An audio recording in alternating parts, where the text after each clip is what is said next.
Hello दोस्तों, channel में आपका फिर से स्वागत है। आपने YouTube पर चार्ट पैटर्न्स और उन्हें ट्रेड करने के तरीके पर बहुत सारे वीडियोस देखे होंगे, लेकिन इनमें से मेजॉरिटी वीडियोस आपको यह नहीं बताते कि आपको उनका ट्रेड क्यों करना चाहिए और ये चार्ट पैटर्न्स मार्केट में क्यों काम करते हैं। इसलिए ये चार्ट पैटर्न पर सबसे कॉम्प्रहेंसिव कोर्सेज में से एक होने जा रहा है। बहुत से ट्रेडर्स बहुत कम कंटेंट के साथ हजारों रुपये में चार्ट पैटर्न्स पर पेड कोर्सेज भी देते हैं, लेकिन ये कोर्स पूरी तरह से मुफ्त है और एजुकेशनल पर्पसेस के लिए बनाया गया है। ये 3 पार्ट की सीरीज होगी और मैं इस वीडियोस पर कम से कम 1000 लाइक्स की मांग कर रहा हूं, क्योंकि उन्हें स्पष्ट और समझने योग्य बनाने में बहुत समय और प्रयास लगता है। तो इसे अपने सभी फेलो ट्रेडर्स और दोस्तों के साथ शेयर करें। साथ ही यदि आप चैनल पर नए हैं तो चैनल को सब्सक्राइब करना ना भूलें और बेल आइकॉन को अनेबल करें ताकि आपको सभी नए वीडियो अपडेट्स मिलते रहें। अब चार्ट पैटर्न का कॉन्सेप्ट वास्तव में काफी सरल है। चार्ट पैटर्न्स मार्केट की सप्लाई और डिमांड का रिप्रेजेंटेशन करके काम करते हैं। ये ट्रेंड को ट्रेडिंग चार्ट पर एक निश्चित तरीके से चलने का कारण बनता है, जिससे एक पैटर्न बनता है। जब कोई ट्रेडर स्टॉक या इंडेक्स के प्राइस चार्ट को देखता है तो ये पूरी तरह से रैंडम मूवमेंट्स जैसे प्रतीत हो सकता है। यह अक्सर सच होता है, फिर भी उन प्राइस मूवमेंट्स में पैटर्न्स होते हैं। चार्ट पैटर्न्स प्राइस डेटा में पाए जाने वाले जियोमेट्रिक शेप्स होते हैं, जो एक ट्रेडर को प्राइस एक्शन को समझने में मदद कर सकते हैं और साथ ही यह अनुमान लगा सकते हैं कि प्राइस कहां जाने की संभावना है। हालांकि चार्ट पैटर्न मूवमेंट्स की कोई गारंटी नहीं है और बस चार्ट पैटर्न्स ट्रेडिंग मार्केट्स में सफलता का कोई निश्चित रास्ता नहीं है और इसका उपयोग मार्केट एनालिसिस के अन्य तरीकों के साथ किया जाना चाहिए। सामान्य तौर पर चार्ट पैटर्न्स को 3 टाइप्स में क्लासिफाई किया जाता है। ये हैं कंटिन्यूएशन पैटर्न्स, रिवर्सल पैटर्न्स और न्यूट्रल चार्ट पैटर्न्स। इस वीडियो में चर्चा का विषय कंटिन्यूएशन पैटर्न्स है। मैं 5 सबसे कॉमन कंटिन्यूएशन चार्ट पैटर्न्स के बारे में बात करूंगा।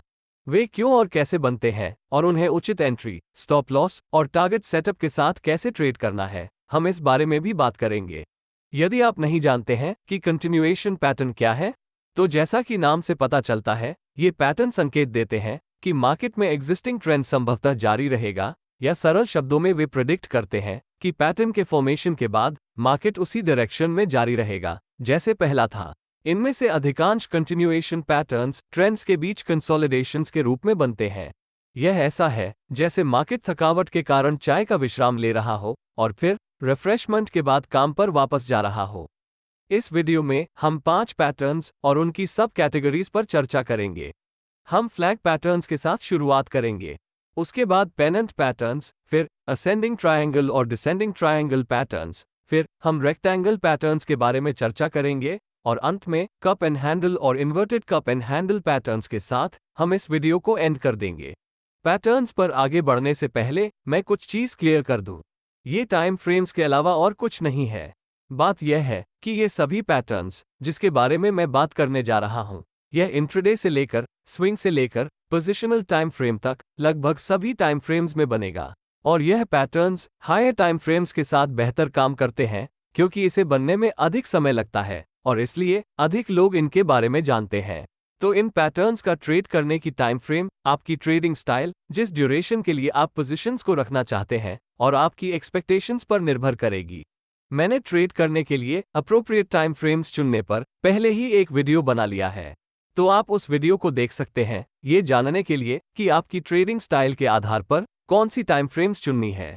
ठीक है, तो चलिए शुरू करते हैं। बुलिश फ्लैग, जैसा कि नाम से पता चलता है, यह एक बुलिश ट्रेंड के दौरान बनता है। बुल फ्लैग एक स्ट्रॉन्ग, लगभग वर्टिकल बुलिश ट्रेंडिंग मूव के साथ शुरू होता है, जो फिर स्टेबलाइज हो जाता है और फिर पैरेलल टॉप्स और बॉटम्स के साथ एक माइनर बेरिश करेक्शन में बदल जाता है, जो महत्वपूर्ण सपोर्ट और रेजिस्टेंस लेवल्स हैं। किसी भी फ्लैग पैटर्न के 3 पार्ट्स होते हैं जो इसे बनाते हैं। बुल फ्लैग की सही पहचान करने के लिए मैं कुछ संकेत देने जा रहा हूं। एक फ्लैगपोल बनाते हुए प्रीसीडिंग अप ट्रेंड की तलाश करें। जैसा कि हम जानते हैं कि एक बुलिश फ्लैग पैटर्न एक बुलिश ट्रेंड के दौरान बनता है। इसका मतलब है कि कैंडल्स की रेंज सामान्य से अधिक बुलिश है और वे हाईज के पास क्लोज होने की ट्रेंड रखते हैं। यह मार्केट में बाइंग इंटरेस्ट का एक स्ट्रॉन्ग संकेत है और यह भी क्लियर है कि मार्केट में बुल्स डोमिनेंट हो रहे हैं। एक स्ट्रॉन्ग प्राइस मूव के बाद मार्केट को ब्रेक लेने की जरूरत है। इसे एक प्रॉफिट बुकिंग फेज के रूप में देखा जा सकता है, जहां इनिशियल बायर्स अपने कुछ प्रॉफिट्स की बुकिंग कर रहे हैं। यहां आप एक संभावित बुल फ्लैग बनने की उम्मीद कर सकते हैं, क्योंकि मार्केट पुलबैक करता है। पुलबैक के दौरान बना हुआ प्राइस एक्शन का प्रकार ही फ्लैग पैटर्न को नॉर्मल पुलबैक से अलग करता है। आप जो खोज रहे हैं वो शैलो पुलबैक है, जिसमें पहले की स्ट्रॉन्ग बुलिश मूव की तुलना में छोटी रेंज की कैंडल्स शामिल है, या इसे एक स्ट्रॉन्ग मूव के बाद इंडिसिजन कैंडल्स के ग्रुप के रूप में देखा जा सकता है। यह आपको बताता है कि सेलर्स प्राइस कम करने के लिए स्ट्रगल कर रहे हैं और बायर्स अभी भी कंट्रोल में हैं। इसलिए यदि आप बड़ी रेंज की कैंडल्स के साथ एक स्टीप पुलबैक देखते हैं, तो यह शायद बुल फ्लैग पैटर्न नहीं है। आमतौर पर रिट्रेसमेंट ओरिजिनल ट्रेंड या पोल के 38.2% लेवल से नीचे एंड होता है, जैसा कि फिबोनाची द्वारा दर्शाया गया है। लेकिन अगर रिट्रेसमेंट पोल के 50% से नीचे चला जाता है, तो इसे फ्लैग पैटर्न नहीं माना जा सकता है।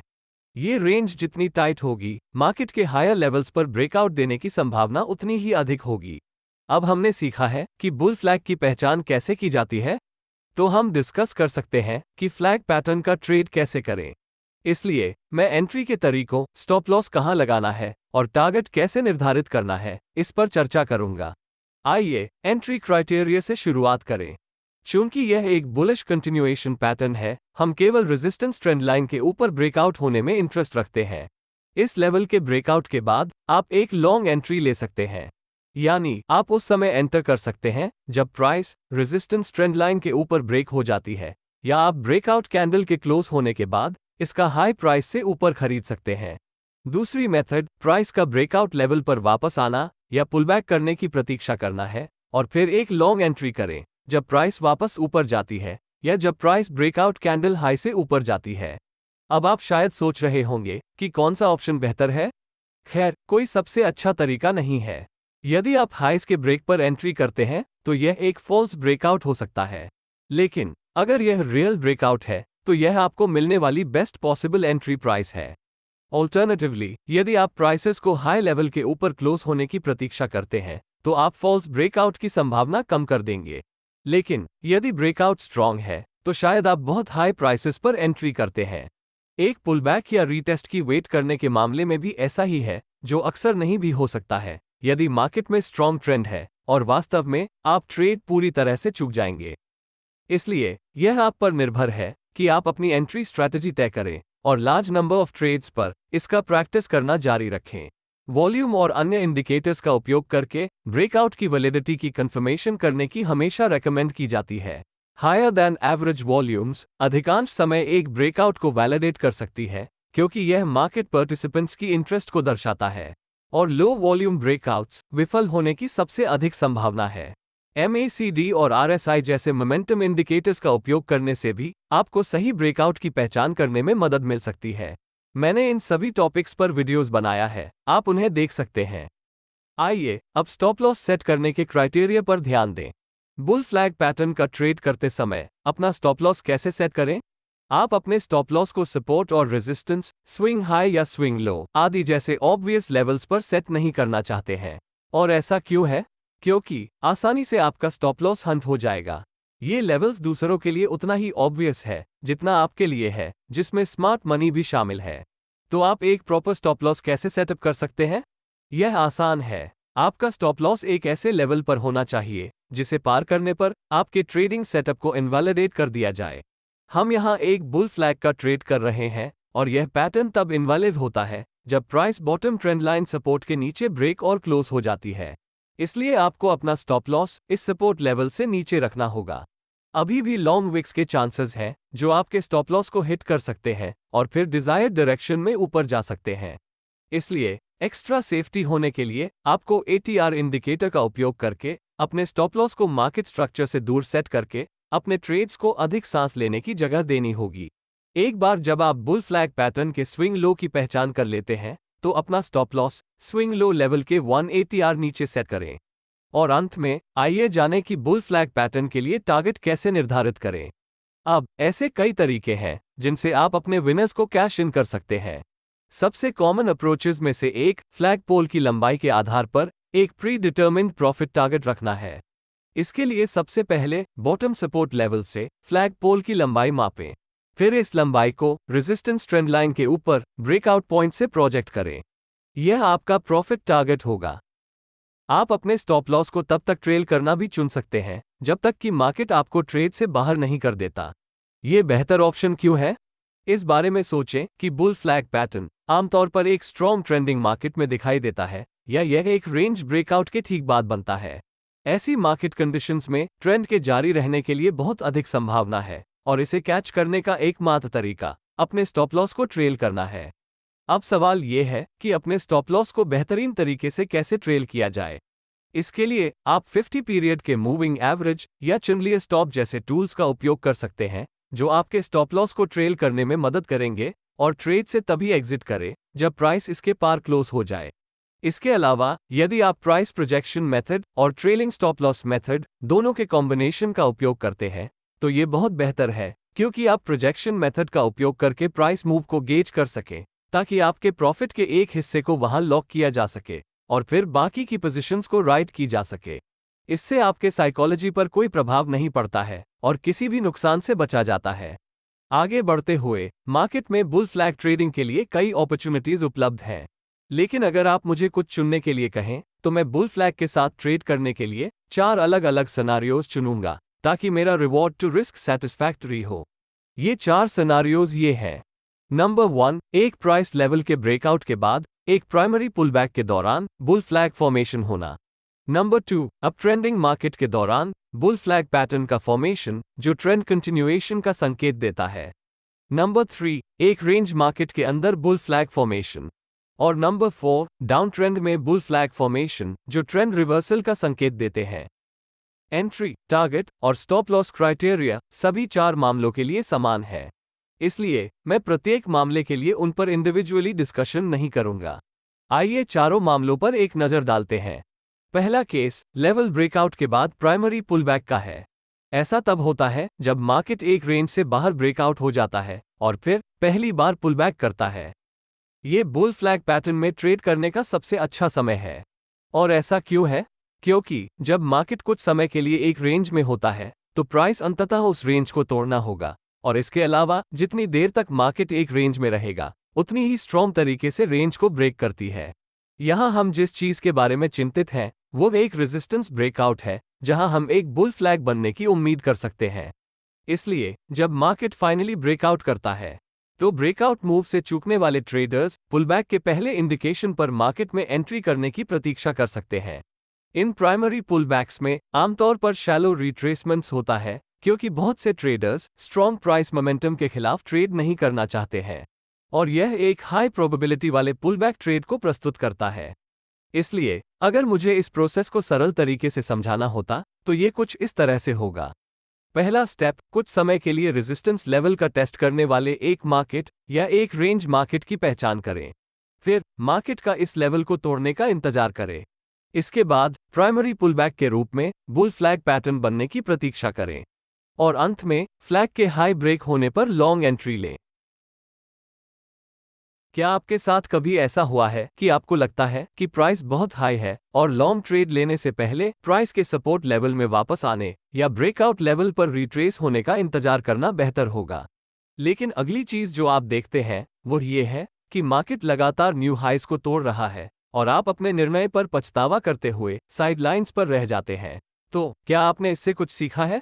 अगर सरल शब्द में कहा जाए तो एक स्ट्रॉन्ग ट्रेंडिंग मार्केट में ब्रेकआउट पर खरीदना मार्केट में प्राइस पुलबैक की प्रतीक्षा करने की तुलना में कहीं अधिक आसान है, जो शायद ही कभी होता है।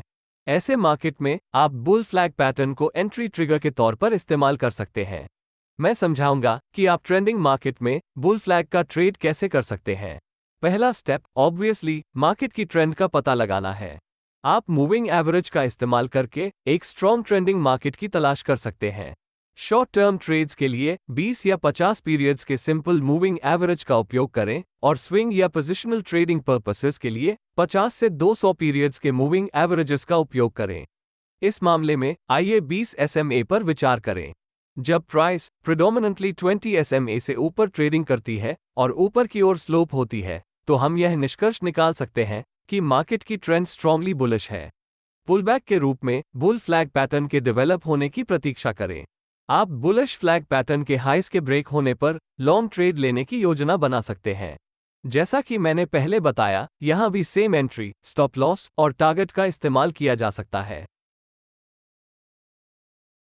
मुख्य रूप से आप एक ब्रेकआउट के बाद या एक स्ट्रॉन्ग ट्रेंड के दौरान एक फ्लैग पैटर्न बनने की उम्मीद कर सकते हैं।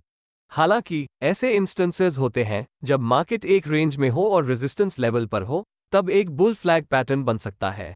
मेरे एक प्राइस एक्शन वीडियो में मैंने रेजिस्टेंस या सपोर्ट लेवल के पास बिल्डअप के साथ ब्रेकआउट की कॉन्सेप्ट के बारे में बात की थी। यदि आप बाद में इसके बारे में अधिक जानना चाहते हैं तो आप आई बटन पर उस वीडियो पा सकते हैं। यहां भी यही कॉन्सेप्ट अप्लाई होती है। ऐसा इसलिए होता है क्योंकि कोई सेलर्स इंटरेस्टेड नहीं है या बायर्स रेजिस्टेंस पर खरीदने को तैयार है। जो भी मामला हो, ये बुलिश स्ट्रेंथ का संकेत है और मार्केट ऊपर ब्रेक हो सकता है। तो आप ऐसे अपॉर्चुनिटी की पहचान कैसे करते हैं? मुख्य रूप से आपको एक रेंज मार्केट की पहचान करनी होगी। फिर एक फ्लैग पैटर्न के रेजिस्टेंस पर बनने की प्रतीक्षा करें, जो एक बिल्डअप के रूप में है। हमेशा की तरह आप बिल्डअप के टूटने पर ट्रेड कर सकते हैं या प्राइस के रेजिस्टेंस लेवल से ऊपर क्लोज होने की प्रतीक्षा कर सकते हैं। मैं जानता हूं कि आप शायद सोच रहे होंगे, ये बंदा किस बारे में बात कर रहा है। कुछ ही मिनट पहले आपने कहा था कि बुल फ्लैग एक ट्रेंड कंटिन्यूएशन पैटर्न है, तो हम इसे डाउन ट्रेंड में क्यों ढूंढ रहे हैं? हाँ, इस बात से इनकार नहीं किया जा सकता है कि बुल फ्लैग वास्तव में एक ट्रेंड कंटिन्यूएशन पैटर्न है। लेकिन अगर मैं आपको बताऊं कि एक ऐसा तरीका है जिससे आप डाउन ट्रेंड पर ट्रेंड कंटिन्यूएशन पैटर्न के रूप में बुल फ्लैग का उपयोग करके प्रॉफिट्स कमा सकते हैं। इस मेथड का संबंध मार्केट स्ट्रक्चर से है। यदि आप मार्केट स्ट्रक्चर के बारे में नहीं जानते हैं तो आप इसे मेरी प्राइस एक्शन प्लेलिस्ट से देख सकते हैं। ये काफी आसान तरीका है। आगे बढ़ने से पहले आपको कुछ चीजें देखनी होंगी। सबसे पहले, प्राइस को डाउनवर्ड ट्रेंड लाइन रेजिस्टेंस के ऊपर क्लोज होनी चाहिए। हम डाउन ट्रेंड स्ट्रक्चर में ब्रेक के बारे में बात कर रहे हैं। फिर अगर प्राइस इस ट्रेंड लाइन रेजिस्टेंस के ऊपर एक बुल फ्लैग बनाती है तो आपके पास एक जैकपॉट ट्रेड बन सकता है। आप यहां जो कर रहे हैं वो एक एंडिंग डाउन ट्रेंड और एक पोटेंशियल स्टार्टिंग अप ट्रेंड के बीच ट्रेड कर रहा है। अगर आप शुरुआत से ही अप ट्रेंड को पकड़ने में सक्षम हैं तो आपको जबरदस्त फायदा हो सकता है। ट्रेड एंट्री, स्टॉप लॉस और टारगेट कंडीशंस समान रहेगी। रेंज मार्केट स्ट्रैटेजी के समान, मैं अभी भी सुझाव देता हूं कि आप एक टाइट ट्रेलिंग स्टॉप लॉस का उपयोग करें, जैसे कि 20 पीरियड की मूविंग एवरेज, क्योंकि इस केस में हम एक कंट्रेरियन पोजीशन ले रहे हैं। एक बेयर फ्लैग पैटर्न एक बुल फ्लैग पैटर्न के ठीक ऑपोजिट है। यह भी एक और कंटिन्यूएशन चार्ट पैटर्न है, लेकिन एक बेयर फ्लैग संकेत देता है कि मार्केट में गिरावट की संभावना है। मैं इसके बारे में जल्दी बात करूंगा, वरना वीडियो की लंबाई बहुत अधिक हो जाएगी। यदि आप एक बुल फ्लैग के ट्रेडिंग से जुड़ी हर चीज को समझने में सक्षम हैं, तो एक बेयर फ्लैग का ट्रेडिंग करना आपके लिए बहुत ही आसान होगी। आपको बस 180 डिग्री पर बुल फ्लैग के साथ सीखी गई हर चीज को पलटना है और अब आप बेयर फ्लैग को जानते हैं। मार्केट में बेयर फ्लैग की पहचान कैसे करें? पहले, नीचे की ओर एक स्ट्रॉन्ग ट्रेंडिंग मूव के लिए देखें। इसका मतलब है कि कैंडल्स की रेंज सामान्य से अधिक बेयरिश है और वे लोज के करीब क्लोज होते हैं। नीचे की ओर एक मजबूत बेयरिश मूव होने के बाद मार्केट पुलबैक के रूप में आराम लेता है। पुलबैक में पहले की मूव की तुलना में छोटी रेंज की कैंडल्स शामिल होनी चाहिए और रेंज जितनी टाइट होगी, नीचे की ओर मार्केट ब्रेकआउट होने की उतनी ही अधिक संभावना होगी। मजबूत बेयरिश मूव फ्लैग के पोल को रिप्रेजेंट करती है और पुलबैक के दौरान का प्राइस कंसोलिडेशन पैटर्न का फ्लैग बनाता है। फ्लैग रिट्रेसमेंट पोल की लंबाई के 50% से अधिक नहीं बढ़ना चाहिए, अन्यथा इसे बेयर फ्लैग नहीं माना जाता है।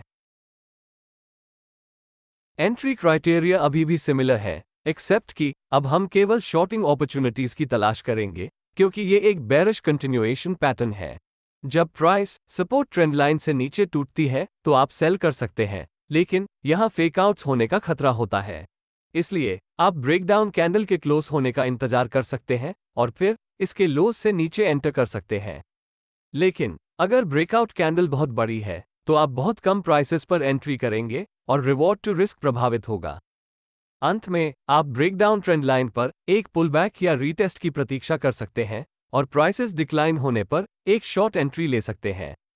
यहां मुद्दा यह है कि एक स्ट्रॉन्ग डाउन ट्रेंडिंग मार्केट के दौरान प्राइस अक्सर पर्याप्त रूप से पुलबैक नहीं करेगी और आप अपने अपॉर्चुनिटी से चूक जाएंगे। इसलिए यह आप पर निर्भर है कि आप अपनी एंट्री स्ट्रैटेजी तय करें और लार्ज नंबर ऑफ ट्रेड्स पर इसका प्रैक्टिस करना जारी रखें। वॉल्यूम्स और MACD, RSI आदि जैसे मोमेंटम इंडिकेटर्स का उपयोग करके ये सुनिश्चित करें कि ब्रेकआउट वैलिड है या नहीं। जब आपकी पोजीशन को प्रोटेक्ट करने की बात आती है तो अपने स्टॉप लॉस को ऐसे लेवल पर रखें जो आपके ट्रेडिंग सेटअप को इनवैलिडेट कर दे। इस मामले में यदि प्राइस रेजिस्टेंस ट्रेंड लाइन से ऊपर टूटता है तो बेयर फ्लैग इनवैलिड है। इसलिए स्टॉप लॉस को रेजिस्टेंस ट्रेंड लाइन के ऊपर रखें या अधिक सेफ होने के लिए अपनी रिस्क एपेटाइट के आधार पर स्विंग हाई लेवल के ऊपर 180R का बफर रखें। फाइनली, आपका टारगेट प्राइस प्रोजेक्शन मेथड या ट्रेलिंग स्टॉप लॉस मेथड पर आधारित हो सकता है। प्राइस प्रोजेक्शन मेथड के मामले में फ्लैग पोल की लंबाई को मेजर करें और फिर इसे ब्रेकडाउन पॉइंट से सपोर्ट ट्रेंड लाइन के नीचे प्रोजेक्ट करें। ट्रेलिंग स्टॉप लॉस मेथड के लिए मूविंग एवरेजेस जैसे 20 या 50 पीरियड एवरेजेस का उपयोग करें और रेंज ब्रेकडाउन या स्ट्रॉन्ग डाउन ट्रेंड के मामले में आप अपनी पोजीशन को राइड करने के लिए चैंडलियर स्टॉप्स का उपयोग कर सकते हैं। यदि आप अपने विनर्स से एग्जिट करने के लिए इन दोनों मेथड्स का एक साथ उपयोग करते हैं तो यह एक डेडली कॉम्बिनेशन है। पता लगाने वाला इंपॉर्टेंट बात यह है कि इन फ्लैग पैटर्न्स को कहां खोजें। आप सपोर्ट लाइन ब्रेकडाउन के दौरान बेयर फ्लैग्स पा सकते हैं जिसके बाद प्राइमरी पुलबैक होता है। ब्रेकआउट कैंडल्स फ्लैग पोल का प्रतिनिधित्व करती हैं जबकि प्राइमरी पुलबैक पैटर्न के फ्लैग कंसोलिडेशन का निर्माण करता है। जब प्राइस फ्लैग कंसोलिडेशन से नीचे टूटता है तो आप अपनी पसंद के एंट्री क्राइटेरिया के अनुसार एक शॉर्ट एंट्री कर सकते हैं। सबसे आम जगह जहां आप बेयर फ्लैग का सामना करेंगे वो एक स्ट्रॉन्ग डाउन ट्रेंड के दौरान है। आप मूविंग एवरेजेस का उपयोग करके मार्केट के ट्रेंड की पहचान कर सकते हैं। सही मूविंग एवरेज का सिलेक्शन ट्रेड की ड्यूरेशन या आपकी ट्रेडिंग स्टाइल पर निर्भर करेगा। 20 से 50 पीरियड्स के बीच कहीं भी शॉर्ट टर्म ट्रेंड को निर्धारित करने के लिए पर्याप्त है और 50 से 200 पीरियड के एवरेजेस के बीच कहीं भी लॉन्ग टर्म मार्केट की ट्रेंड का अनुमान लगा सकते हैं। लेकिन सबसे महत्वपूर्ण बात यह सुनिश्चित करना है कि प्राइस मूविंग एवरेज से नीचे रहे और नीचे की ओर इसका स्लोप रहे। बेयर फ्लैग देखने का एक और ओकेजन रेंज मार्केट्स में है, विशेष रूप से जहां एक सपोर्ट लेवल के पास एक बिल्डअप हो रहा है। ये बिल्डअप कभी कभी फ्लैग कंसोलिडेशन के रूप में हो सकता है और जब प्राइस बिल्डअप और सपोर्ट लेवल को तोड़ती है तो आप एक शॉर्ट पोजीशन में एंट्री कर सकते हैं। ट्रेड एंट्री, स्टॉप लॉस और टारगेट क्राइटेरिया सभी अन्य मामलों की तरह ही होंगे, लेकिन सुनिश्चित करें कि ब्रेकआउट वैलिड है। आप इसे एक अपट्रेंड के अंत में भी पा सकते हैं जहां अपट्रेंड स्ट्रक्चर का ब्रेक बेयर फ्लैग पैटर्न के साथ होता है। पेनल्स चार्ट पैटर्न का एक कैटेगरी है जो फ्लैग पैटर्न और सिमेट्रिकल ट्रायंगल पैटर्न के समान होता है जिस तरह से वे बनते हैं और ब्रेकआउट देते हैं। लेकिन अगर आप एक पेनेंट और एक फ्लैग को दो भाइयों की तरह मानते हैं तो पेनेंट अधिक आक्रामक भाई है क्योंकि यह विस्फोटक ब्रेकआउट्स प्रदान करता है और बहुत ज्यादा रिवॉर्ड टू रिस्क देता है। चार्ट में दो प्रकार के पेनेंट्स होते हैं, ये बुलिश पेनेंट्स और बेयरिश पेनेंट्स है। बुल पेनेंट एक चार्ट पैटर्न है जो पुलबैक के दौरान एक ट्रायंगल बनाता है। ये दो पाथ से मिलकर बना है। सबसे पहले एक इंपल्स मूव है जो पैटर्न के लेग या पोल का निर्माण करती है। फिर पुलबैक के कारण एक करेक्शन मूव बनती है। अब आप पूछ सकते हैं कि बुल पेनेंट और सिमेट्रिकल ट्रायंगल के बीच क्या अंतर है, क्योंकि वे दोनों एक जैसे दिखते हैं। इसका जवाब बहुत सरल है, अंतर उनके फॉर्मेशन की ड्यूरेशन में है। सिमेट्रिकल ट्रायंगल के साथ आप पैटर्न के स्विंग्स को स्पष्ट रूप से देख सकते हैं। हालांकि बुल पेनेंट के लिए कैंडलस्टिक्स बहुत क्राउडेड और वॉलेटाइल है, जिसके वजह से आप स्विंग्स को क्लियरली देख नहीं सकते। भले ही एक बुल पेनेंट एक बुल फ्लैग पैटर्न के समान है, जैसा कि मैंने पहले मेंशन किया है, लेकिन बुल पेनेंट्स बुल फ्लैग पैटर्न की तुलना में अधिक विस्फोटक ब्रेकआउट्स दे सकते हैं। मैं आपको बताऊंगा कि ऐसा क्यों है। मुझे उम्मीद है कि आपने ऐसे कई वीडियोस देखे होंगे जिनमें कोका कोला की बोतल को हिलाया जाता है और फिर जमीन पर फेंका जाता है, कैप फट जाती है और बोतल उड़ जाती है। मैं इसके फिजिक्स में गहराई से नहीं जाना चाहता, लेकिन इस इवेंट को ट्रिगर करने वाले फैक्टर्स में से एक वास्तव में कोक की बोतल का आकार ही है। अगर यही एक्सपेरिमेंट आप एक कोक कैन के साथ भी करेंगे तो आपको वैसा रिजल्ट नहीं मिलेगा। बोतल को एक नोजल के समान आकार दिया जाता है जिसमें बोतल की विड्थ ऊपर की ओर नैरो हो जाती है, जहां एक कोक कैन की केस में विड्थ लगभग बराबर होती है। तो सौदा क्या है? एक बार जब आप बोतल को हिलाते और फेंकते हैं तो गैस का प्रेशर बढ़ जाता है और कोला बाहर निकलना चाहता है, और इसके लिए सबसे आसान एग्जिट टोपी के माध्यम से होता है। लेकिन जैसे जैसे वे टोपी की ओर बढ़ते हैं, विड्थ कम होने लगती है। अंदर की प्रेशराइज्ड गैस रेज मोड में चली जाती है और टोपी को खोलकर एक्सप्लोड कर देती है या फोर्सफुली इसे तोड़ भी देती है। इस टेरिबल फिजिक्स लेसन के लिए मुझे क्षमा कर दे। एसेंशियली बुल पेनेंट पैटर्न में बायर्स और सेलर्स के साथ भी यही होता है। पेनेंट पैटर्न के बाएं से दाएं कंट्रैक्टिंग प्राइसेस इंपेंडिंग वॉलेटिलिटी का संकेत है, क्योंकि बायर्स और सेलर्स दोनों पुलबैक से बाहर निकलने के लिए वेट कर रहे हैं। इसके रिजल्ट एक विस्फोटक ब्रेकआउट हो सकता है। लेकिन चूंकि बुल पेनेंट पैटर्न एक ट्रेंड रिवर्सल पैटर्न नहीं है, बल्कि ट्रेंड कंटिन्यूएशन पैटर्न है, इसलिए हम केवल बाइंग अपॉर्चुनिटीज की तलाश करेंगे। इसका मतलब यह है कि आप मार्केट बॉटम्स कैच करने के बजाय एग्जिस्टिंग ट्रेंड को राइड करने के लिए इस पैटर्न का उपयोग करने की कोशिश कर रहे हैं। अब हम इस पैटर्न के लिए एंट्री, स्टॉप लॉस और टारगेट क्राइटेरिया के बारे में बात करते हैं। हम ट्रेड एंट्री क्राइटेरिया के साथ शुरुआत करेंगे।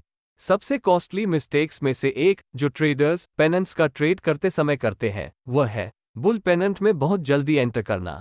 जैसा कि आप जानते हैं, रेंजिंग मार्केट्स या काफी हद तक पुलबैक्स भी ट्रेड एंट्री लेने के लिए दो कारणों से चैलेंजिंग हो सकता है। रेंज या तो ओवरशूट हो सकती है या रेंज अंडरशूट हो सकती है। ओवरशूटिंग तब होता है जब मार्केट हाईली वॉलेटाइल होता है और प्राइस ट्रेंड लाइन से कई बार पार करते हुए फॉल्स ब्रेकआउट्स बनाते हैं। अंडरशूट इसके विपरीत है, जहां प्राइस हर बार ट्रेंड लाइन का टेस्ट नहीं करेगी। बुल पेनेंट्स के मामले में हम टाइट रेंज के कारण ओवरशूटिंग को लेकर अधिक कंसर्न्ड हैं। तो क्या होगा यदि ट्रेंड लाइन के ऊपर ब्रेकआउट होते ही आप खरीदते हैं, या यदि आप स्विंग हाई के ऊपर एक बाय लिमिट ऑर्डर देते हैं? ज्यादातर प्राइस आसानी से आपके बाय ऑर्डर को छू सकती है और एक फेकआउट या ओवरशूट का निर्माण करते हुए वापस रेंज में आ सकती है। यह अननोइंग हो सकता है और इससे नुकसान हो सकता है। तो यहाँ की पॉइंट क्या है? करने के लिए आइडियल बात यह है कि bullish breakout candle pennant line के ऊपर क्लोज होने का इंतजार करें। यदि प्राइस इस तरह की मूव करती है, तो यह स्पष्ट है कि जिन बायर्स को रेंज में स्क्वीज किया गया था, वे अंततः एक्सप्लोडिंग कोक की बोतल के मामले के समान रेंज से ब्रेकआउट हो गया। तो आप ब्रेकआउट कैंडल के हाई प्राइस से ऊपर खरीदना चाह सकते हैं, लेकिन कभी कभी ब्रेकआउट कैंडल बहुत बड़ी होगी और आप बहुत हाई प्राइस पर बाइंग करेंगे, जिससे आपके रिवॉर्ड टू रिस्क रेशियो प्रभावित होगा। इस पोजीशन में सबसे अच्छा स्टेप यह है कि ट्रेड को बिल्कुल भी न लिया जाए या एक पुलबैक या ब्रेकआउट लेवल पर रीटेस्ट की प्रतीक्षा की जाए और फिर प्राइस बढ़ने पर लॉन्ग एंट्री लिया जाए। लेकिन पेनेंट से ब्रेकआउट की एक्सप्लोसिव नेचर के कारण पुलबैक या रीटेस्ट की संभावना काफी कम है। तो सबसे अच्छा एंट्री ब्रेकआउट कैंडल हाई के ऊपर हो सकता है। वॉल्यूम्स और अन्य मोमेंटम बेस्ड इंडिकेटर्स का उपयोग करके ब्रेकआउट को वैलिडेट करना अच्छा प्रैक्टिस हो सकता है। पेनेंट कंसोलिडेशन के दौरान वॉलेटिलिटी में स्पष्ट कमी के कारण वॉल्यूम्स में डिक्लाइन आती है और ब्रेकआउट होने पर हायर दैन एवरेज वॉल्यूम्स होना चाहिए, जो बाइंग इंटरेस्ट में इंक्रीज का संकेत दे सकता है। अब जब आप जान गए हैं कि बुल पेनेंट कैसे काम करता है और इसमें कैसे ट्रेड एंट्रीज किया जाता है, तो आइए बात करते हैं कि बुल पेनेंट पैटर्न का ट्रेड करते समय अपना स्टॉप लॉस कैसे और कहां सेट करें। जैसा कि मैंने पहले ही चर्चा की है, आप अपने स्टॉप लॉस को सपोर्ट और रेजिस्टेंस, स्विंग हाई या स्विंग लो इत्यादि जैसे ऑब्वियस लेवल्स पर सेट नहीं करना चाहते हैं, क्योंकि आपका आसानी से स्टॉप लॉस हंटिंग हो सकता है। आपका स्टॉप लॉस एक ऐसे लेवल पर होना चाहिए जिसे पार करने पर आपके ट्रेडिंग सेटअप को इनवैलिडेट कर दिया जाए। हम यहाँ एक बुल पेनेंट का ट्रेड कर रहे हैं और इस पैटर्न तब इनवैलिडेट हो जाता है जब price bottom trend line support के नीचे ब्रेक और क्लोज हो जाती है। इसलिए आपको अपना स्टॉप लॉस इस ट्रेंड लाइन सपोर्ट लेवल से नीचे रखना होगा या प्रिसाइजली स्विंग लो लेवल के नीचे सेट कर सकते हैं। ओवरशूटिंग इश्यूज के कारण अभी भी लॉन्ग विक्स की संभावना है, जो आपके स्टॉप लॉस को हिट कर सकता है यदि आप इसे बहुत टाइटली रखते हैं, और फिर प्राइस आपकी डिजायर्ड डायरेक्शन में बढ़ सकती है, जो ज्यादातर फ्रस्ट्रेटिंग हो सकती है।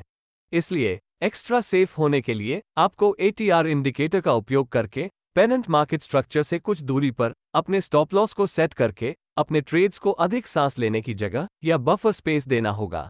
एक बार जब आप बुल पेनेंट पैटर्न के स्विंग लो की पहचान कर लेते हैं, तो अपना stop loss swing low level के एक ATR नीचे सेट करें।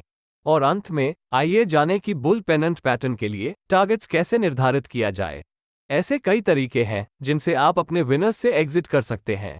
स्टैंडर्ड अप्रोचेज में से एक पेनेंट लेग या पोल की लंबाई के आधार पर एक प्री डिटर्मिन्ड प्रॉफिट टारगेट होना है।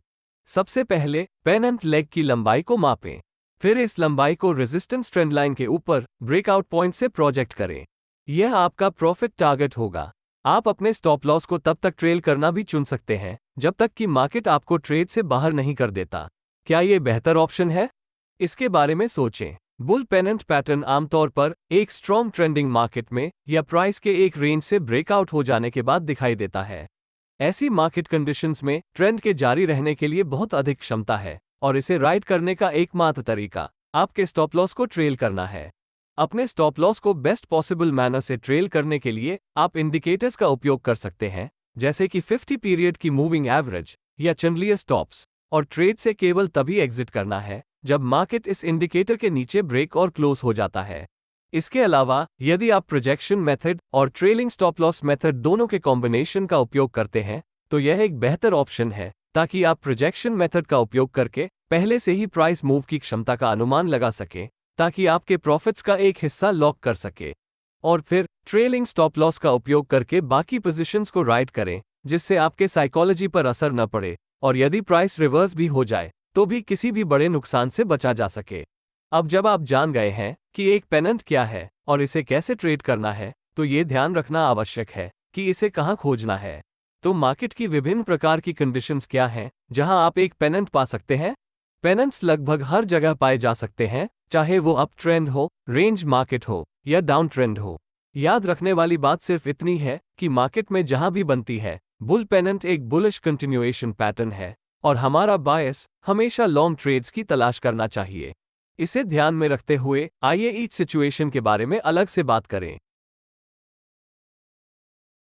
सबसे पहले आपको ये डिफाइन करने की आवश्यकता है कि आपकी ट्रेडिंग स्टाइल और आपके द्वारा ट्रेड की जाने वाली टाइम फ्रेम के संदर्भ में अप ट्रेंड क्या है, क्योंकि यदि आप अपनी आवश्यकताओं के आधार पर एक ट्रेंड को ऑब्जेक्टिवली डिफाइन नहीं कर सकते हैं तो एक बुल पेनेंट सेटअप को खोजना मुश्किल है जो आपकी ट्रेडिंग स्टाइल को सेटिस्फाई करता है। ट्रेंड को डिफाइन करने का सबसे आसान तरीका मूविंग एवरेजेस जैसे ट्रेंड फिल्टर्स का उपयोग करना है। शॉर्ट टर्म, मीडियम टर्म और लॉन्ग टर्म पर्सपेक्टिव के आधार पर ट्रेंड की पहचान करने के लिए आप 20 पीरियड, 50 पीरियड या 200 पीरियड आदि जैसे किसी भी मूविंग एवरेजेस का उपयोग कर सकते हैं। मान लें कि मेरे पास मीडियम टर्म का आउटलुक है या मैं एक स्विंग ट्रेडर हूं और मैं ट्रेंड को डिफाइन करने के लिए 50 SMA का उपयोग करता हूं। अगर प्राइस 50 पीरियड के मूविंग एवरेज से ऊपर है तो इसका मतलब है कि ट्रेंड बुलिश का है। फिर हम बुल पेनेंट के अवसरों की तलाश करते हैं। यदि आप एक बुल पेनेंट देखते हैं तो आप ब्रेकआउट कैंडल के हाइस के ऊपर एक लॉन्ग एंट्री लेने के लिए देख सकते हैं, और चूंकि हम नहीं जानते कि एक ट्रेंड कितनी देर तक चलती है, आप अपने स्टॉप लॉस को ट्रेल करने के लिए 50 पीरियड के मूविंग एवरेज या चैंडलियर स्टॉप्स का उपयोग कर सकते हैं।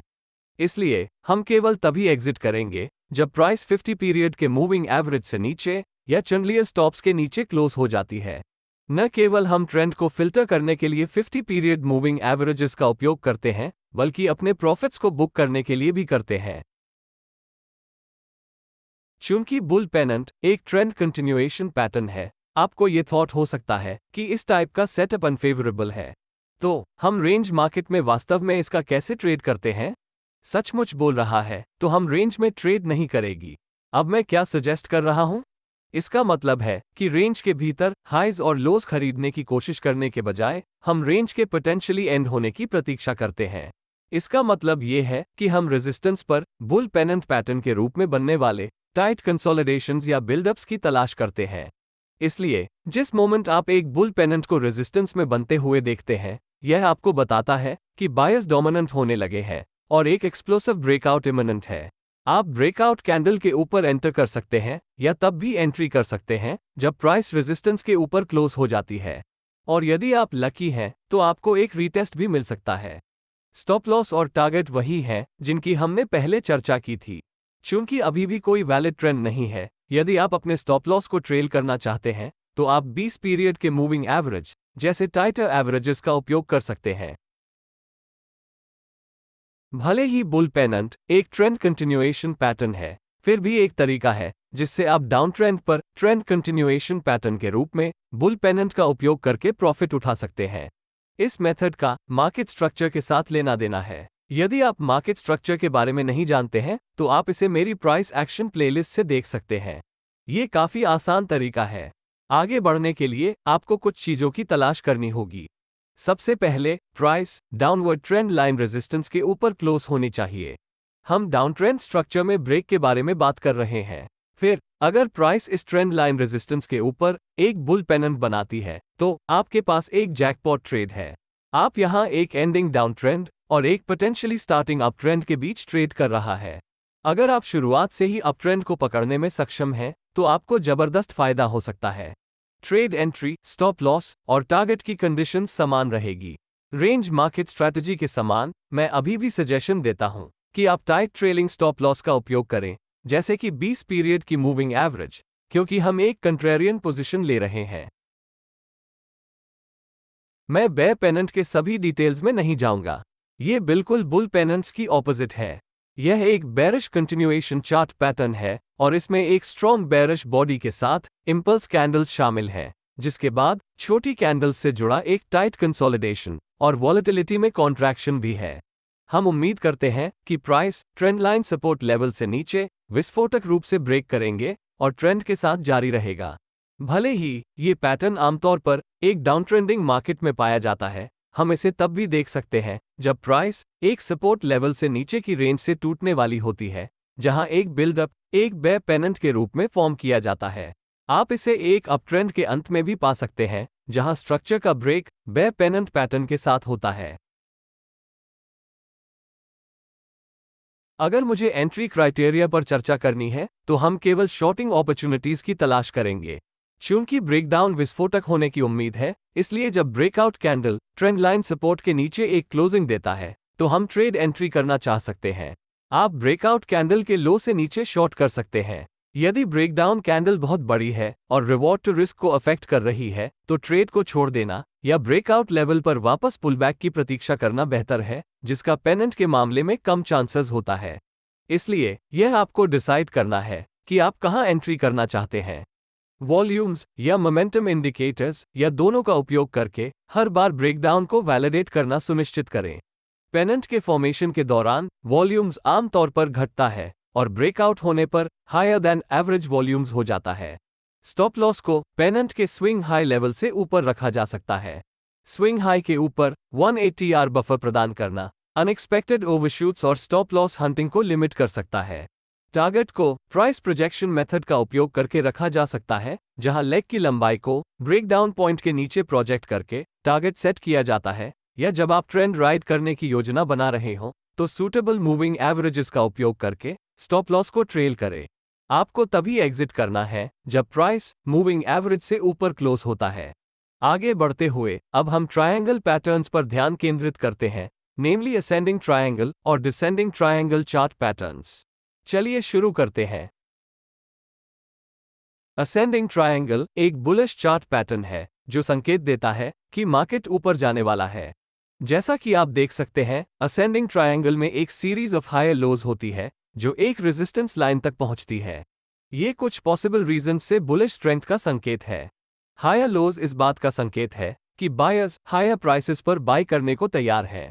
ऐसा इसलिए है क्योंकि अगर बायर्स हायर प्राइसेस पर बाय करने के लिए तैयार नहीं है तो आप रेजिस्टेंस में हायर लोज को नहीं देखेंगे। फैक्ट ये है कि मार्केट एक सीरीज ऑफ हायर लोज बनाता है जो आपको बताता है कि प्राइस में इंक्रीज जारी रहने के बावजूद मार्केट में डिमांड है। दूसरी बात यह है कि सेलिंग प्रेशर नहीं है। यदि स्ट्रॉन्ग सेलिंग प्रेशर होता तो प्राइस लंबे समय तक रेजिस्टेंस पर नहीं रहती।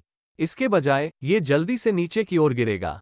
लेकिन चूंकि प्राइस अभी भी रेजिस्टेंस के पास होवर कर रही है, इसका मतलब है कि सेलिंग प्रेशर में कमी है, भले ही यह सेल करने के लिए आकर्षक लेवल होते भी।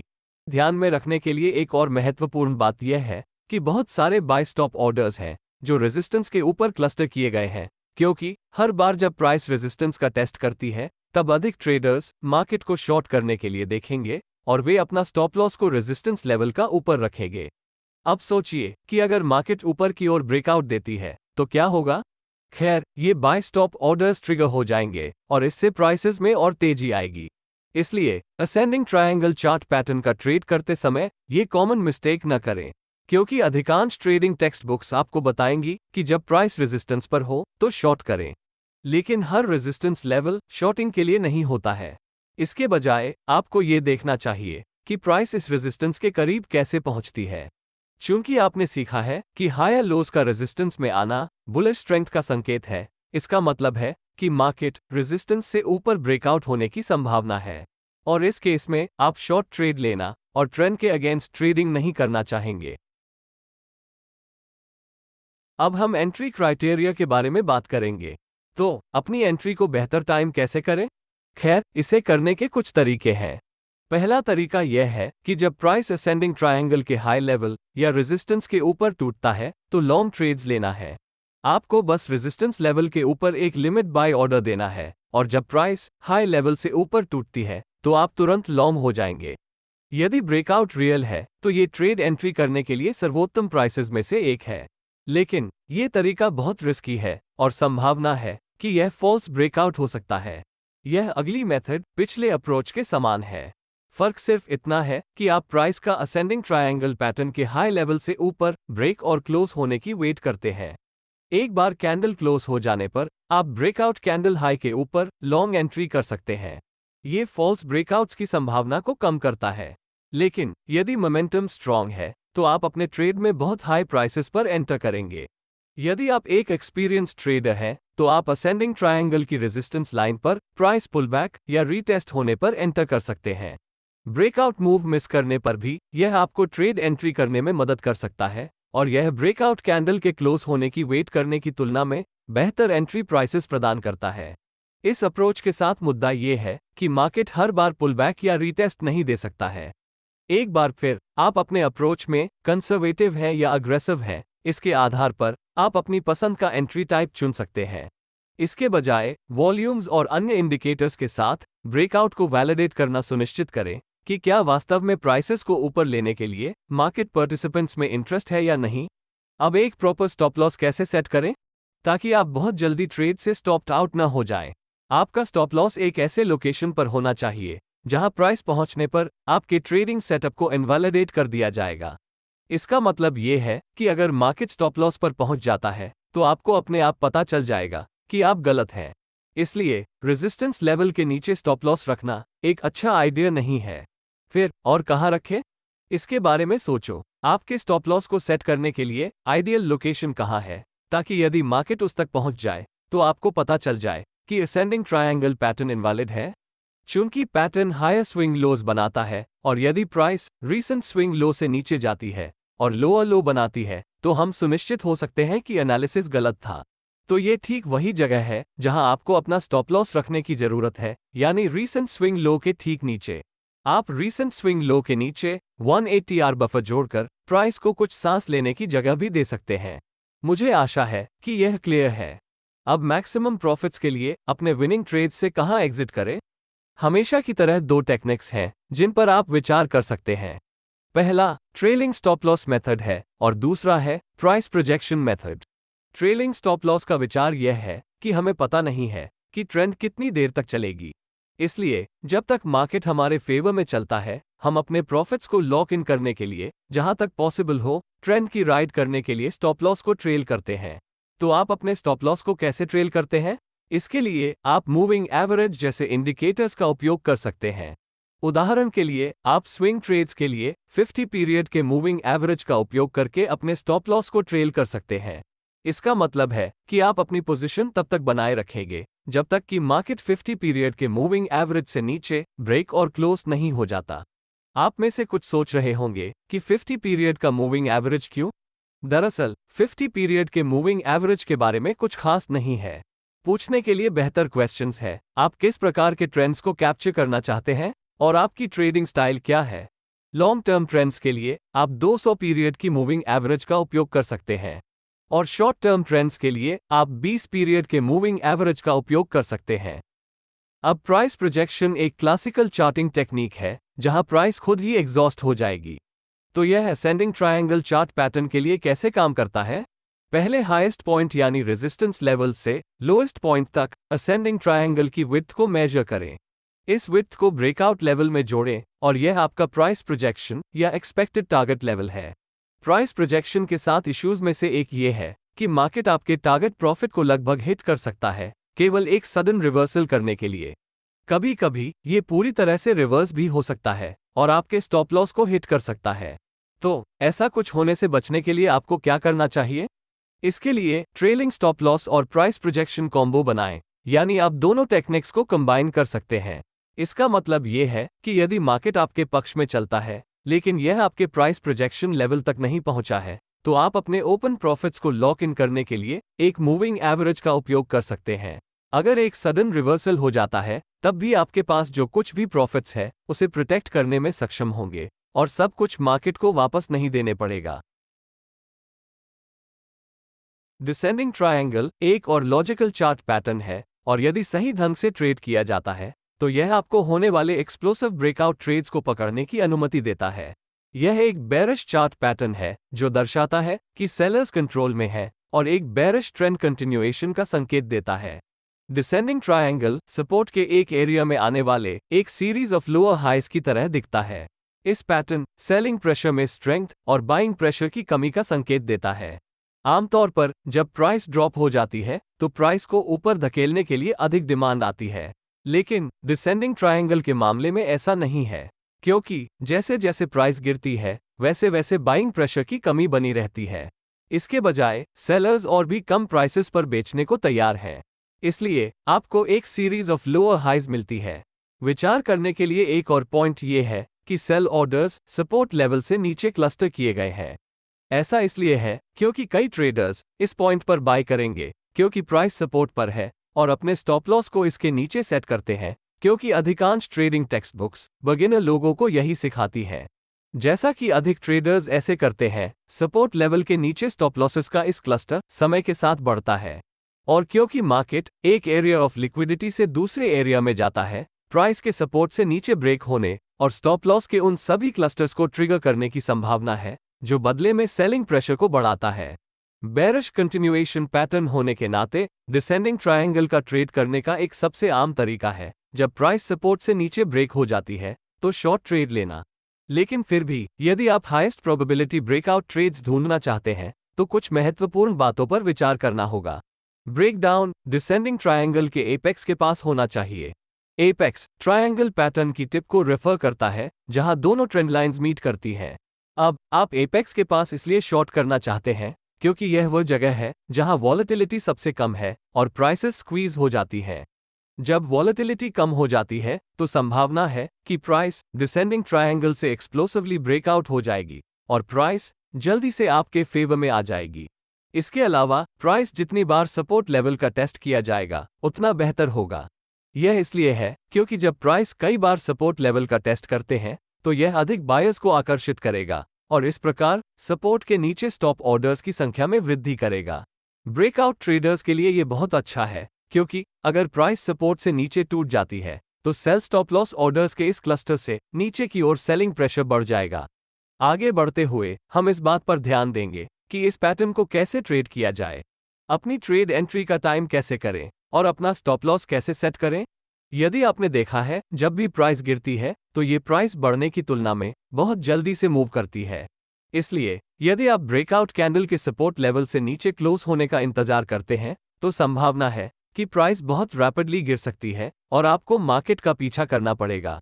इस मामले में एक लिमिट सेल ऑर्डर का उपयोग करना और ट्रेड में एंटर करना प्रेफर किया जाता है जब प्राइस सपोर्ट से नीचे ब्रेक हो जाती है।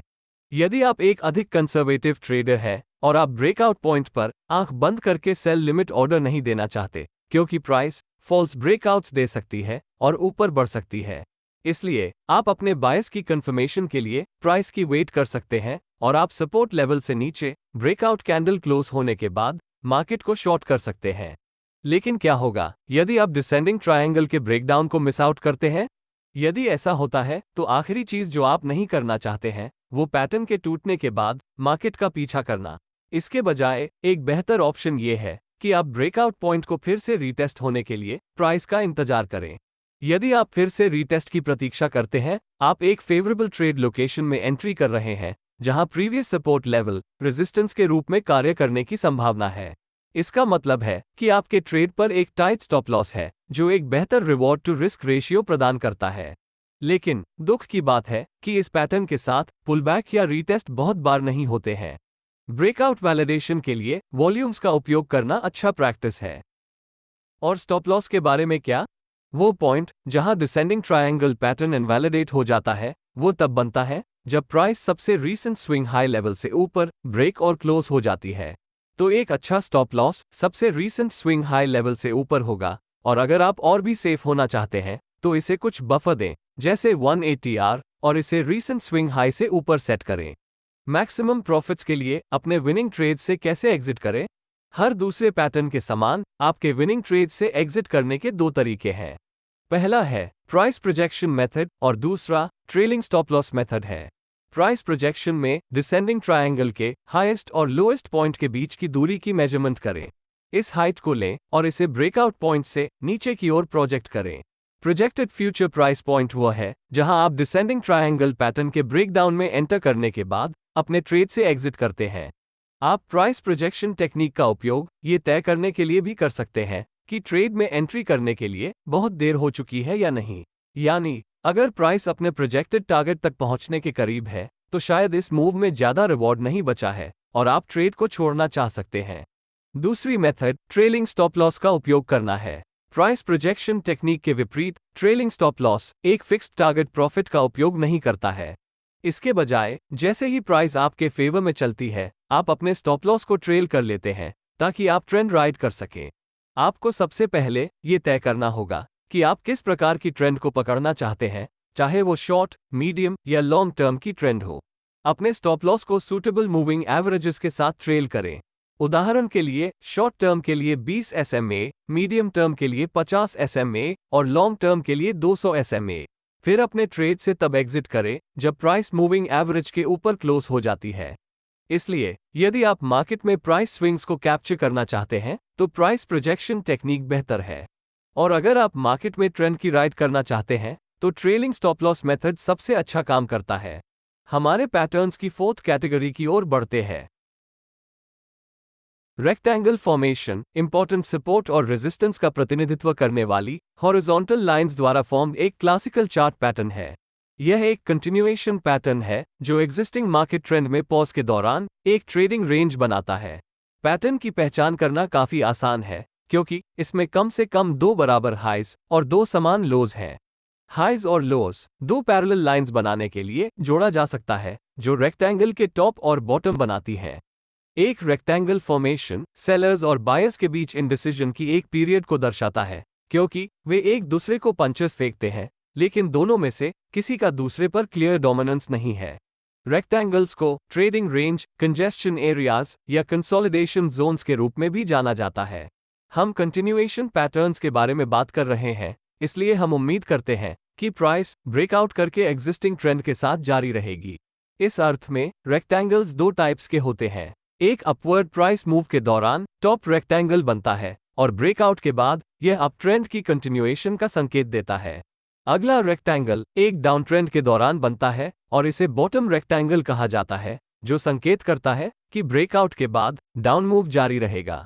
रेक्टेंगल पैटर्न्स ट्रेंड को रिवर्स भी कर सकते हैं, इसलिए इन रिवर्सल पैटर्न्स को डबल टॉप्स और ट्रिपल टॉप्स जैसे स्पेसिफिक नेम्स दिए जाते हैं जब प्राइस रिस्पेक्टिवली 2 और 3 बार रेजिस्टेंस का टेस्ट करती है और फिर नीचे जाती है। इसे डबल बॉटम और ट्रिपल बॉटम्स भी बुलाते जब प्राइस सपोर्ट लेवल्स का रिस्पेक्टिवली 2 और 3 बार टेस्ट करता है और ऊपर की ओर रिवर्स करता है। पैटर्न क्या करने वाला है ये स्पष्ट रूप से समझने के लिए हमें ब्रेकआउट होने तक इंतजार करना होगा। इसलिए यदि आप इस पैटर्न को बाय हार्ट करने की कोशिश करते हैं तो यह एसेंशियली एक confusing piece of price action है। मैं जो सलाह देता हूं वो रियल ब्रेकआउट देने के लिए प्राइस की प्रतीक्षा करना है और फिर डिसाइड करना है कि क्या आप ट्रेंड के साथ ट्रेड करना चाहते हैं या इसके खिलाफ जाना चाहता है। इन शॉर्ट, रेक्टेंगल पैटर्न की पहचान करने के लिए हमें एक ट्रेंडिंग स्टॉक का पता लगाने की आवश्यकता होगी जिसमें कंसोलिडेशन की पीरियड हो। कम से कम 2 टॉप्स और 2 बॉटम्स एक दूसरे से हॉरिजॉन्टल होने चाहिए। इस स्टॉक के बिहेवियर से पता चलता है कि प्राइस एक बॉक्स के अंदर लॉक्ड है। टॉप रेक्टेंगल एक अप ट्रेंड के दौरान देखा जाता है। आपको पैटर्न के टॉप लेवल के माध्यम से एक ब्रेकआउट नोटिस करना होगा। ये कंफर्म करेगा कि बुलिश मूव वापस आ रही है। जब पैटर्न बुलिश ट्रेंड को जारी रखने के लिए रेजिस्टेंस लेवल के ऊपर एक ब्रेकआउट बनाता है तो ट्रेडर्स लॉन्ग पोजीशन में एंटर कर सकते हैं। बॉटम रेक्टेंगल पैटर्न इसके बुलिश काउंटरपार्ट के बिल्कुल विपरीत है। ये पैटर्न डाउन ट्रेंड के दौरान होता है। पैटर्न की कंफर्मेशन करने के लिए प्राइस को पैटर्न के लोअर सपोर्ट लेवल को तोड़ना होगा। बेरिश ट्रेंड को जारी रखने के लिए जब प्राइस रेंज के निचले हिस्से को तोड़ती है तो ट्रेडर्स शॉर्ट पोजीशंस में एंटर करना चाहते हैं। जब आप रेक्टेंगल पैटर्न को देखते हैं तो कैसे ट्रेड करें? यदि आप एक अग्रेसिव ट्रेडर हैं जो एंट्री लेने के लिए बेस्ट पॉसिबल प्राइस की तलाश कर रहे हैं तो एक टॉप रेक्टेंगल पैटर्न के लिए आप एक लॉन्ग ट्रेड में एंटर कर सकते हैं जब प्राइस रेजिस्टेंस लेवल से ऊपर टूट जाती है। इसका डाउनसाइड ये है कि यह एक फॉल्स ब्रेकआउट हो सकता है और आप पोजीशन से स्टॉप्ड आउट हो सकता है। अगला अप्रोच अधिक कंजर्वेटिव है। हम ब्रेकआउट कैंडल रेजिस्टेंस लेवल से ऊपर क्लोज होने का इंतजार करेंगे। ज्यादातर इस मेथड से फेकआउट्स में फंसने की संभावना कम हो जाएगी। इसमें केवल एक लिमिटेशन यह है कि जब प्राइस बहुत अधिक मोमेंटम के साथ ब्रेक होती है तो आपको बहुत हाई प्राइसेस पर बाइंग करना पड़ेगा। फाइनली क्या होगा यदि आप ब्रेकआउट को पूरी तरह से मिस आउट करते हैं? ओनली अवेलेबल ऑप्शन एक पुलबैक की वेट करना या रेजिस्टेंस टर्न सपोर्ट लेवल पर प्राइस रीटेस्ट होना और फिर वहां से लॉन्ग एंट्री लेना है। यदि दोबारा रीटेस्ट नहीं होता है तो प्राइस के पीछे न भागें, बस इसे ट्रेड करने से बचें। आपको और भी बेहतर ट्रेड्स मिलेंगे। सुनिश्चित करें कि ब्रेकआउट के दौरान वॉल्यूम्स बढ़ता है जो हाई बाइंग इंटरेस्ट का संकेत देता है। ऐसा करने के लिए आप MACD, RSI आदि जैसे इंडिकेटर्स का भी उपयोग कर सकते हैं। आमतौर पर एक बेरिश ब्रेकडाउन के साथ एक बॉटम रेक्टेंगल पैटर्न के लिए हमारी प्राइमरी इंस्टिंक्ट बेचने की होनी चाहिए। यहां भी 3 ट्रेड एंट्रीज संभव हैं। ब्रेकडाउन होने पर सबसे अग्रेसिव एंट्री होता है। अधिक कंजर्वेटिव अप्रोच सपोर्ट लेवल के नीचे ब्रेकडाउन कैंडल के क्लोज होने की कंफर्मेशन की वेट करना है। अंतिम ऑप्शन यह है कि यदि आप ब्रेकडाउन को मिस आउट कर गए हैं तो फिर आप पुलबैक या रीटेस्ट की प्रतीक्षा करें। इसलिए मैं ऑप्टिमल एंट्री डिसाइड करने के फैसला आप पर छोड़ता हूं। वॉल्यूम्स और अन्य मोमेंटम बेस्ड इंडिकेटर्स के साथ ब्रेकआउट को वैलिडेट करना सुनिश्चित करें। अब हम प्रॉपर स्टॉप लॉस सेट करना सीखेंगे। हम नहीं चाहते कि स्टॉप लॉस हमारे रिस्क मैनेजमेंट को प्रभावित करे। इसलिए जब आप एक रेक्टेंगल ब्रेकआउट देखते हैं तो सपोर्ट और रेजिस्टेंस के बीच की दूरी को मापें और फिर इस विड्थ के मिडिल में अपना स्टॉप लॉस लगाएं। ये टॉप और बॉटम रेक्टेंगल्स दोनों पर अप्लाई होता है। ऐसा करने से आपका पोजीशन सिक्योर्ड रहेगा। तब आपको पता चल जाएगा कि आप जो इस ट्रेड से मैक्सिमम अमाउंट खो सकते हैं वो पैटर्न के आधे विड्थ के बराबर है। एक रेक्टेंगल ब्रेकआउट पैटर्न पर खरीदने या बेचने के बाद स्टॉप लॉस को मिड पॉइंट पर रखा जाना चाहिए क्योंकि ट्रेंड जारी रहने से पहले ब्रेकआउट में शेकआउट्स होने की संभावना होगी। इसलिए यदि आप स्टॉप लॉस को ब्रेकआउट पॉइंट पर या उसके ठीक नीचे रखते हैं तो ट्रेंड के साथ राइड शुरू करने से पहले स्मार्ट मनी अधिक शेयर्स बेस्ट प्राइसेस पर एक्वायर करने के लिए आपके स्टॉप लॉसेस को हिट कर देगी। अब बात करते हैं कि कैसे एक प्रॉफिटेबल ट्रेड से एग्जिट करें। रेक्टेंगल पैटर्न का ट्रेड करते समय मिनिमम टारगेट के बारे में एक क्लियरली स्टेटेड रूल है। आपको पैटर्न के विड्थ के बराबर मिनिमम प्राइस मूव के लिए अपने ट्रेड में बने रहना चाहिए। यह इंप्लाई करता है कि रेक्टेंगल के सपोर्ट और रेजिस्टेंस के बीच की विड्थ को ब्रेकआउट मोमेंट से चार्ट पर प्रोजेक्ट करना चाहिए। चूंकि स्टॉप लॉस रेक्टेंगल रेंज के मिडिल पॉइंट पर है, इसका मतलब है कि टारगेट के साइज स्टॉप लॉस का 2 गुना है। इससे रिवॉर्ड टू रिस्क रेशियो 2:1 हो जाता है। जब तक यह मूव एग्जॉस्ट नहीं हो जाता तब तक आप ट्रेंड को राइड करने के लिए ट्रेलिंग स्टॉप लॉस मेथड का उपयोग कर सकते हैं। हाँ, आप सही हैं, सूटेबल पीरियड का मूविंग एवरेजेस इसमें आपकी मदद कर सकता है। एक और तरीका है जिससे ट्रेडर्स रेक्टेंगल्स का ट्रेड कर सकते हैं। यदि पैटर्न की विड्थ बहुत अधिक है तो आप सपोर्ट लेवल पर बाय और रेजिस्टेंस लेवल पर सेल कर सकते हैं। इसका उपयोग इंट्राडे या स्विंग स्ट्रैटेजी के रूप में किया जा सकता है यदि यह decent reward to risk ratio प्रदान करता है। यदि आपके पास एक टॉप रेक्टेंगल पैटर्न है तो आप बॉटम सपोर्ट लेवल से एक लॉन्ग एंट्री ले सकते हैं और अपने स्टॉप लॉस को कंसोलिडेशन के दौरान सबसे लोएस्ट विक या कैंडल के नीचे रख सकते हैं। टारगेट स्पष्ट रूप से रेजिस्टेंस लेवल होगा। इसी तरह एक बॉटम रेक्टेंगल पैटर्न के लिए जब प्राइस टॉप रेजिस्टेंस लेवल से नीचे आती है तो आप शॉर्ट ट्रेड्स के लिए देख सकते हैं और स्टॉप लॉस को कंसोलिडेशन के दौरान सबसे हाईएस्ट विक या कैंडल के ऊपर रखा जाता है। टारगेट लोअर सपोर्ट लेवल हो सकता है। कभी कभी यदि ब्रेकआउट भी हो जाता है तो यह मेथड आपको ब्रेकआउट होने से पहले ही बेस्ट पॉसिबल प्राइस प्रोवाइड करती है।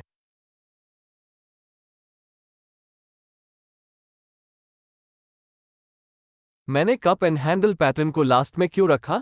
इसका कारण ये है कि अभी भी इस बात पर डिबेट चल रही है कि क्या कप एंड हैंडल पैटर्न एक कंटिन्यूएशन पैटर्न है या रिवर्सल पैटर्न है। मेरी राय में cup and handle pattern continuation और रिवर्सल पैटर्न दोनों हो सकते हैं। यह इस बात पर निर्भर करता है कि यह चार्ट में कहां बनता है। यदि यह एक अपट्रेंड के दौरान बनता है तो पैटर्न एक बुलिश कंटिन्यूएशन का संकेत देता है। इसी तरह यदि यह डाउनट्रेंड के दौरान बनता है तो पैटर्न एक बुलिश रिवर्सल का संकेत देगा। मैं वास्तव में इस बारे में क्यूरियस नहीं हूं कि पैटर्न कहां बनता है, लेकिन मुझे इस फैक्ट में अधिक दिलचस्पी है कि ब्रेकआउट हमेशा अपसाइड की ओर होता है, यानी कप एंड हैंडल पैटर्न से बुलिश ब्रेकआउट मिलने की उम्मीद है। अब आइए फाइनल डिटेल्स को जानते हैं। पैटर्न में दो पार्ट्स होते हैं, जैसा कि नाम से पता चलता है, एक कप, एक हैंडल और एक नेकलाइन जो रेजिस्टेंस के रूप में कार्य करता है। बेरिश डिक्लाइन के बाद कप बनता है, इसके बाद स्मॉलर या वीकर कैंडल्स के साथ कंसोलिडेशन की पीरियड होती है जो मार्केट बॉटमिंग के संकेत दिखाती है, जिसके बाद प्राइस रेजिस्टेंस की ओर हायर हाइज बनाती है। ये दर्शाता है कि बुल्स धीरे धीरे बेयर्स से आगे निकल जाते हैं। यह एक राउंड बॉटम वाली कटोरी जैसा दिखता है। कंसोलिडेशन के दौरान पैटर्न के मिडिल की ओर वॉल्यूम्स डिक्लाइन होना चाहिए और फिर अपमूव के दौरान वॉल्यूम्स बढ़ना चाहिए, जो इंक्रीज्ड बाइंग प्रेशर का संकेत देता है। प्राइस रेजिस्टेंस पर कैसे रिएक्ट करता है, यह महत्वपूर्ण है क्योंकि यह आपको बताता है कि रेजिस्टेंस पर अभी भी सेलिंग प्रेशर उपलब्ध है या नहीं। एक cup and handle pattern invalid हो जाता है यदि आप रेजिस्टेंस लेवल से सेल ऑफ देखते हैं, क्योंकि यह आपको बताता है कि सेलिंग प्रेशर अभी भी उपलब्ध है और मार्केट ऊपर जाने के लिए तैयार नहीं है। लेकिन यदि आप देखते हैं कि प्राइस रेजिस्टेंस पर अच्छी तरह से होल्ड कर रही है, तो ये बुलिश ट्रेंड का संकेत है, क्योंकि यह बताता है कि बायर्स इन हायर प्राइसेस पर खरीदने को तैयार हैं। तो रेजिस्टेंस के तहत हैंडल को एक टाइट कंसोलिडेशन या एक बिल्डअप बनाना पड़ता है। इस पॉइंट पर कई ट्रेडर्स सोचेंगे कि उन्होंने कई ट्रेडिंग बुक्स से क्या सीखा है। यदि प्राइस रेजिस्टेंस पर है तो यह मेरे लिए शॉर्ट ट्रेड लेने का समय है। अब ये ठीक है अगर प्राइस ने रेजिस्टेंस तक एक स्ट्रॉन्ग मोमेंटम मूव बनाई है और इसे वहां से स्ट्रांगली रिजेक्ट कर दिया गया है। लेकिन अगर प्राइस रेजिस्टेंस के पास पहुंचती है और बिल्डअप बनाती है, या यहां तक कि अगर यह रेजिस्टेंस में हायर लोज बनाता है, तो आपको कॉशियस रहना होगा, क्योंकि ये ताकत का संकेत है और आपको बता रहा है कि ऐसे बायर्स हैं जो इन हायर प्राइसेस पर बाइंग करने को तैयार है। आखिरी गलती जो आप नहीं करना चाहते हैं वो मार्केट को शॉर्ट करना है, क्योंकि प्राइस ऊपर की ओर ब्रेकआउट करने की संभावना है। इसलिए हैंडल को एक फ्लैग या पेनेंट पैटर्न के रूप में एक स्ट्रॉन्ग कंसोलिडेशन बनना चाहिए, जो अपने आप में बुलिश कंटिन्यूएशन पैटर्न्स है। इसके अलावा कंसोलिडेशन के दौरान वॉल्यूम्स में गिरावट आनी चाहिए, जो सेलिंग प्रेशर की कमी को दर्शाता है। साथ ही इस बात का भी ध्यान रखें कि हैंडल कप से छोटा होना चाहिए। हैंडल को कप के लोअर हाफ से नीचे नहीं गिरना चाहिए और आइडियली इसे कप के अपर थर्ड पार्ट में रहना चाहिए। हैंडल जितना गहरा नीचे जाएगा, मार्केट के ऊपर की ओर ब्रेकआउट होने की संभावना उतनी ही कम होगी। हैंडल प्राइसेस को कम करने के लिए आखिरी बेरिश अटेम्प्ट है, और जब प्राइस हैंडल के ऊपर ब्रेकआउट हो जाती है तो हम उम्मीद करते हैं कि प्राइसेस में राइज होगी। अब एंट्री, स्टॉप लॉस और टारगेट क्राइटेरिया पर एक नजर डालते हैं। कप एंड हैंडल पैटर्न की कंफर्मेशन तब होती है जब प्राइस टाइट कंसोलिडेशन रेंज से ऊपर ब्रेक हो जाती है। तो ये सबसे अग्रेसिव और सबसे चीपेस्ट एंट्री प्राइस है जो आप पा सकते हैं। लेकिन चूंकि अभी भी इसके ऊपर एक रेजिस्टेंस लेवल है, इसलिए प्राइस रिवर्स हो सकती है और आपके स्टॉप लॉस को हिट कर सकती है। एक ऑल्टरनेट एंट्री, नेकलाइन के ऊपर प्राइस ब्रेकआउट होने पर लॉन्ग पोजीशन लेके चलना है। ये दूसरी सबसे अच्छी प्राइस है जहां आपको एंट्री मिल सकती है। इस पर्टिकुलर मेथड में फॉल्स ब्रेकआउट्स का खतरा होता है। यदि आप अधिक कंजर्वेटिव हैं, तो ब्रेकआउट कैंडल के नेकलाइन के ऊपर क्लोज होने की प्रतीक्षा करें और फिर ब्रेकआउट कैंडल हाइस के ऊपर या अगले कैंडल पर एक लॉन्ग एंट्री लें। हालांकि कभी कभी मार्केट नेकलाइन के बहुत ऊपर क्लोज हो जाता है और आपको खराब एंट्री पॉइंट्स मिलता है। इसका परिणाम एक वाइडर स्टॉप लॉस और आपके ट्रेड पर एक छोटे पोजीशन साइज होता है। ऐसे इंस्टेंसेस में आप नेकलाइन पर पुल बैक या रीटेस्ट के रूप में एक शेकआउट करने के लिए प्राइस का इंतजार कर सकते हैं, और जब प्राइस ऊपर की ओर रिवर्स हो जाती है तो आप एंट्री करने की योजना बना सकते हैं। वॉल्यूम्स और अन्य मोमेंटम इंडिकेटर्स का उपयोग करके ये सुनिश्चित करें कि ब्रेकआउट वैलिड है या नहीं। जिन कप्स का बॉटम्स लंबा और अधिक यू शेप्ड का होता है वे बेहतर ट्रेड सिग्नल्स देते हैं। शार्प वी शेप्ड बॉटम्स वाले कप्स से सावधान रहे। अब मेरा स्टॉप लॉस सही तरीके से कहाँ सेट करें? जब भी आप स्टॉप लॉस लगाते हैं तो उसे हमेशा इस रूल का पालन करना चाहिए। आपका स्टॉप लॉस एक ऐसे लेवल पर रखा जाना चाहिए जहां अगर मार्केट उस लेवल तक पहुंचता है तो आपका ट्रेडिंग सेटअप इनवैलिडेट हो जाता है। अपने आप से पूछें, कप एंड हैंडल पैटर्न कब इनवैलिड बनेगा? एक कप एंड हैंडल इनवैलिड तब होती है जब प्राइस पैटर्न के हैंडल के नीचे ब्रेक और क्लोज हो जाता है। स्टॉप लॉस प्लेसमेंट एक बुल फ्लैग या बुल पेनेंट पैटर्न के मामले के सिमिलर होती है। अब आप अपने स्टॉप लॉस को हैंडल के एग्जैक्ट लोज पर नहीं रखना चाहते हैं क्योंकि मार्केट उस एरिया ऑफ वैल्यू पर ट्रेड कर सकता है और लिक्विडिटी लेकर रिवर्स हो सकता है। इसके बजाय इसे हैंडल के नीचे कुछ 180 आर बफर स्पेस देकर सेट करें। अब बात करते हैं अपने विनिंग ट्रेड से कैसे एग्जिट करें। पहली मेथड स्पष्ट रूप से क्लासिक प्राइस प्रोजेक्शन मेथड है। यहां हम कप की हाइट को कप के बॉटम से नेकलाइन तक मापते हैं और फिर इसे ब्रेकआउट पॉइंट से नेकलाइन के ऊपर प्रोजेक्ट करते हैं। यह आपका फ्यूचर प्रॉफिट टारगेट होगा। दूसरी मेथड अपने स्टॉप लॉस को ट्रेल करने और बड़े ट्रेंड्स की राइड करने के लिए मूविंग एवरेजेस का उपयोग करना है। अब ट्रेंडिंग मार्केट्स में प्राइस लॉन्ग पीरियड्स के लिए मूविंग एवरेज से ऊपर रह सकती है। इसलिए आप जो करेंगे वो आपके स्टॉप लॉस को ट्रेल कर देना है क्योंकि प्राइस मूविंग एवरेज से ऊपर बनी हुई है और जब प्राइस मूविंग एवरेज के नीचे क्लोज होने पर आप पोजीशन से एग्जिट कर सकते हैं।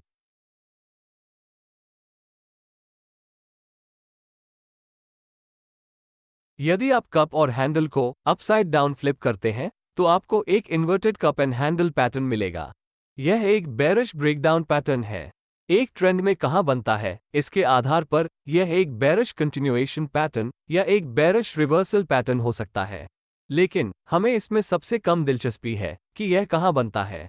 इन्वर्टेड कप का फॉर्मेशन डिप्लीटिंग डिमांड और बाइंग प्रेशर की कमी को दर्शाता है जिसे वॉल्यूम का उपयोग करके वैलिडेट किया जा सकता है।